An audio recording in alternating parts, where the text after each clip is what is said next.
معلما أو محبا أو مستمعا فلا تكن للخامس أو كما قال النبي عليه الصلاة والسلام। সম্মানিত উপস্থিতি ও আমার ছাত্র ভাইয়েরা, আল্লাহ তাআলার কাছে সর্বপ্রথম মহান স্রষ্টার দরবারে শুকর আদায় করছি যে মহান রব্বুল আলামিন আমাদেরকে বিভিন্ন ফিতনা ফাসাদ থেকে যাচাই বাছাই করিয়া দ্বীনি প্রতিষ্ঠান নসিহতের মদিনাতুল ইসলামিয়া হাফিজিয়া মাদ্রাসার মধ্যে আল্লাহ তাআলা আমাদেরকে নির্বাচন করে আশার বসার তৌফিক দিয়েছেন। সেই মহান স্রষ্টার দরবারে শুকর আদায় করি আলহামদুলিল্লাহ। সম্মানিত মা ও বোনেরা, আপনারা অবশ্যই বসে আছেন আপনার জন্য, তো সেই জন্য আপনাদের ছেলে মেয়েদেরকে আপনারা লেখাপড়া শেখাইতেছেন।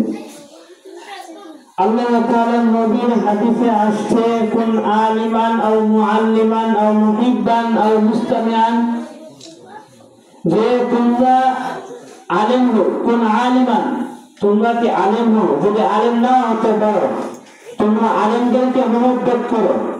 যদি আলেমদেরকে মহব্বত না করতে পারো, তোমাদের মধ্যে থেকে তোমাদের যে আত্মীয় স্বজন আছে তাদেরকে আলেম বানানোর চেষ্টা করো।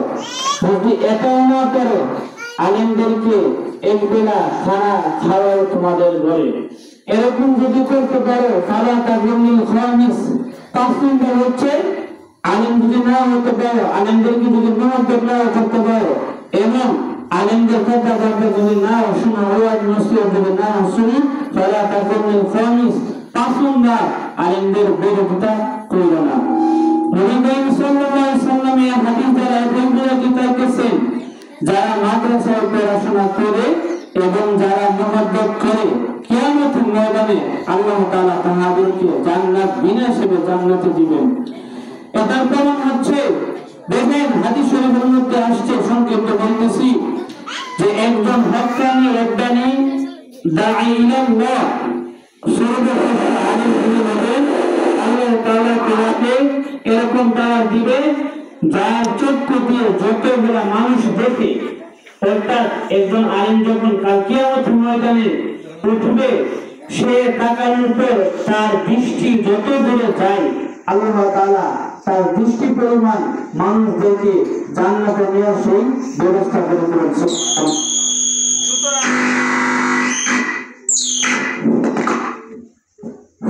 সুতরাং এই হাদিস থেকে প্রমাণ হয়ে যায়, আপনাদের ছেলে মেয়েরা মাদ্রাসায় পড়াশোনা করে, আপনাদের ছেলে মেয়েরা যদি ভালো আলেম হতে পারে, কাল কিয়ামতের ময়দানে আপনাদেরকে জান্নাতে না নিয়ে কোনোদিনও জান্নাতে যাবে না। দেখেন আল্লাহ তাআলা দুনিয়ার মধ্যে কিন্তু আমাদেরকে পাঠাইছেন, আল্লাহ তাআলা বলেন, হে বান্দা তোমরা কি ধারণা করো তোমাদেরকে আমি অধিকার দুনিয়ার মধ্যে সৃষ্টি করেছি? না, আন্নামা খালাকনাকুম আবাসা ওয়া আন্নাকুম ইলাইনা লা তুরজাউন, তোমরা আমার দিকে ফিরে আসতে হবে। দেখেন এই আয়াতের দ্বারা উদ্দেশ্য এবং হাদিস দ্বারা উদ্দেশ্য হচ্ছে, আপনারা আপনাদের ছেলে মেয়েদেরকে যিনি পড়াইতেছেন, এটা দুনিয়া এবং আখিরাতে কাজ হবে। মাদ্রাসায় পড়াশোনা শ্রেষ্ঠ পড়াশোনা এবং সৎ কাজ। দেখেন মাদ্রাসায় পড়াশোনা করলে কি লাভ, কি ফায়দা, এর একটা মিসাল আমি বলি, একটা ওয়াকিয়া বলি।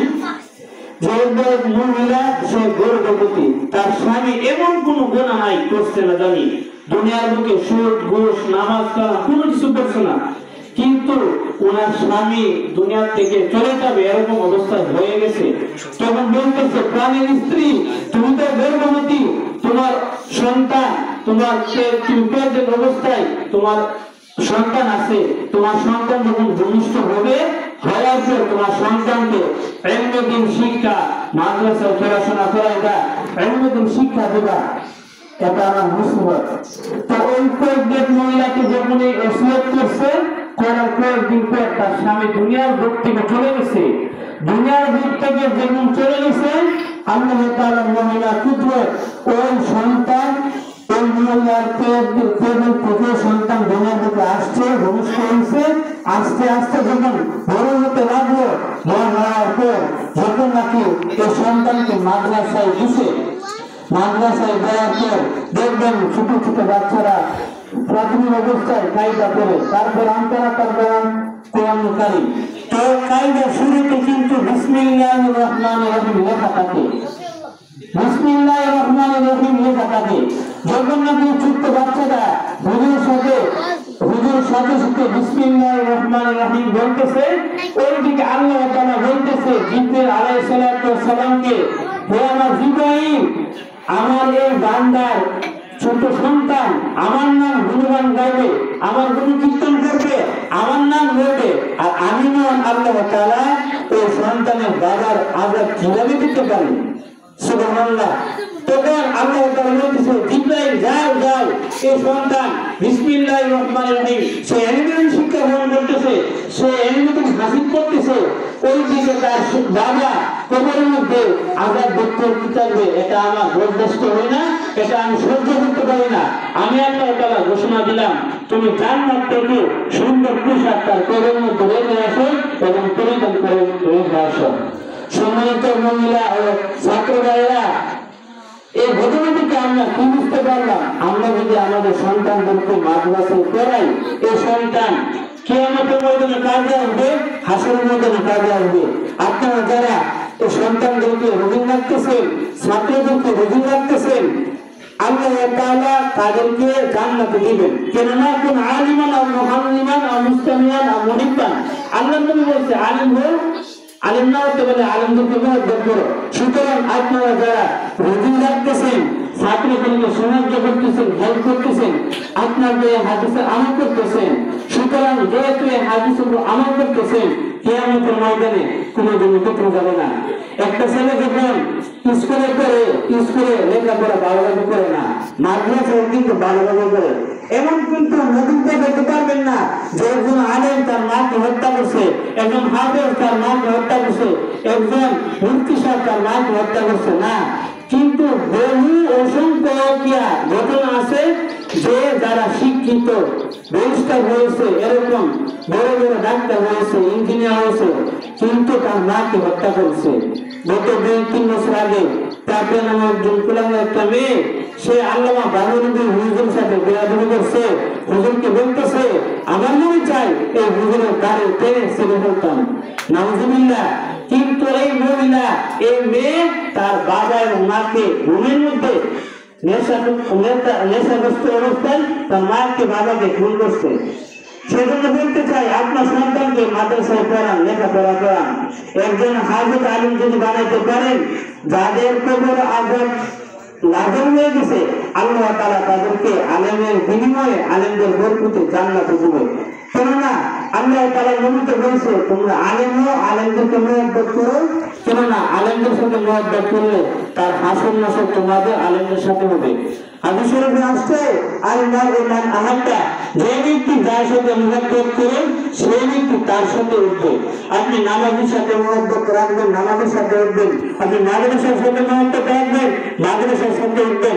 আপনি যখন হাফেজ আলেম উস্তাদগণকে মহব্বত করবেন, উস্তাদগণকে কিভাবে মহব্বত করবেন?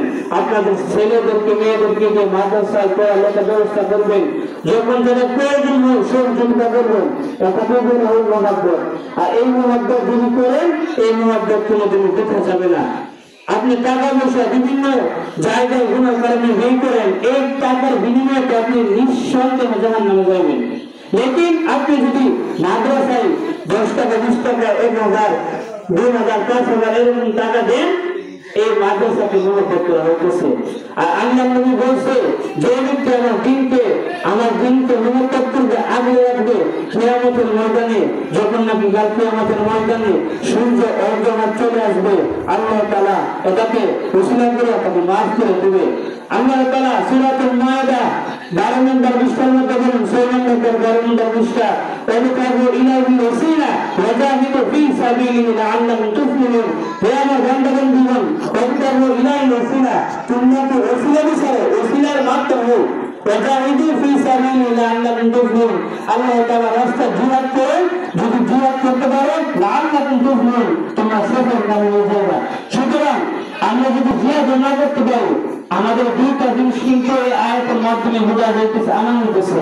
এক নম্বর অত্যন্ত ইলাহি ওসিলা, আপনার যখন মাদ্রাসার মধ্যে টাকা পয়সা দিতেছেন, সন্তান আপনি পড়াইতেছেন, এটা কিন্তু একটা ওসিলা হইতেছে। যদি সন্তান যদি তুমি নাও পড়াইতে পারেন, যখন নাকি মাদ্রাসার মধ্যে কোনো প্রয়োজন হলে উস্তাদগণ আপনাদেরকে ডাকবে, ডাকের সাড়া দেন। এই ডাকের সাড়া দিয়ে আপনারা যখন মাদ্রাসার প্রয়োজন নিতাম, আল্লাহ কিন্তু কিয়ামতের ময়দানে আপনারা সফলকাম হয়ে যাবেন। সেজন্য বলবো মা বোনেরা, আপনার সন্তানকে মাদ্রাসায় পড়ান, স্কুলে পড়ান, তাতে কোনো সমস্যা নাই, আমরা কোনো বিরোধিতা করবো না। কিন্তু এর পাশাপাশি ইসলামিক যে লাইনটা আছে, ইসলামিক যে মাধ্যমটা, সেটা শিক্ষা দেবেন। কেননা কিয়ামতের ময়দানে হুজুর পূর্বক্ষণে কিছু আলোচনা করছে যে সন্তান তার গায়ের উপর পাড়া দিয়ে জাহান্নামে চলে যাবে। আল্লাহ তাআলা সূরা ফাতিরের মধ্যে বলেন, রব্বানা আতিনা দিয়াফানি মিনাল আযাবি ওয়ালআমলান কাবীরা। সন্তান মামলা দায়ের করবে, হে আমার আল্লাহ, আমার বাবা আমার মা আমাকে সবকিছু শিক্ষা দিছে, টাকা পয়সা শিক্ষা দিছে, আমি বিভিন্ন গুনার কাজে লিপ্ত থাকতাম, যেভাবে মন চায় সেভাবে রাত দিন কাটাতাম, কিন্তু আমাকে তো এর ভিতরে শিক্ষা দিছে না, আমাকে পড়াশোনা নামাজের কথা বলছে না, আমাকে কিভাবে আল্লাহ তাআলার দ্বীনকে চিনবো, আল্লাহ তাআলাকে চিনবো, নবী রাসূলকে চিনবো, সে এর ভিতরে আমাকে শিক্ষা দিছে না। সুতরাং আল্লাহ, আমি যদি জাহান্নামে যাইতে চাই, আমার মাকে নিয়ে, আমার মাকে গায়ে পাড়া দিয়ে আমি জাহান্নামে চলে যাব। সুতরাং আমি আলোচনা লম্বা করবো না, আপনাদের একটা মেসেজ দিতে চাই, মা বোনেরা, আপনাদের সন্তান যখন বড় হবে, আপনারা সন্তানকে আগে সত্য প্রাথমিক অবস্থায় বিভিন্ন কোনো কিছু সাংস্কৃতিক অনুষ্ঠান, যদি ইসলামী ভূমিকা এগুলো না শিখাতে আপনারা আল্লাহ তাআলার হস্তে যখন সন্তানরা আস্তে আস্তে বড় হবে, প্রাথমিকভাবে মাদ্রাসায় দিয়ে দেবেন, দিনের দুনিয়া এবং আখিরাতে লাভ। এটার প্রমাণ হাদিস এবং আয়াত থেকে অবশ্যই আপনারা প্রমাণ পাইতেছেন। আল্লাহ তাআলা আপনাদেরকে দুনিয়া এবং আখিরাতের জন্য সর্বকাম দান করেন এবং আপনাদের সন্তানদেরকে জন্য যুগ শ্রেষ্ঠ আলেম ভালো হিসেবে কবুল করে দোয়া করবেন, মাদ্রাসার জন্য দোয়া করবেন, উস্তাদের জন্য দোয়া করবেন। আল্লাহ তাআলা আমাদের সবাইকে ইসলামের উপর, ঈমানের উপর প্রত্যেক অবচল থাকার তৌফিক দান করুন। যা কিছু আলোচনা করছে আল্লাহ তাআলা আমাদেরকে বোঝার আমল করার তৌফিক দান করুন। ওয়া আখিরু দাওয়ানা আলহামদুলিল্লাহি রাব্বিল আলামিন।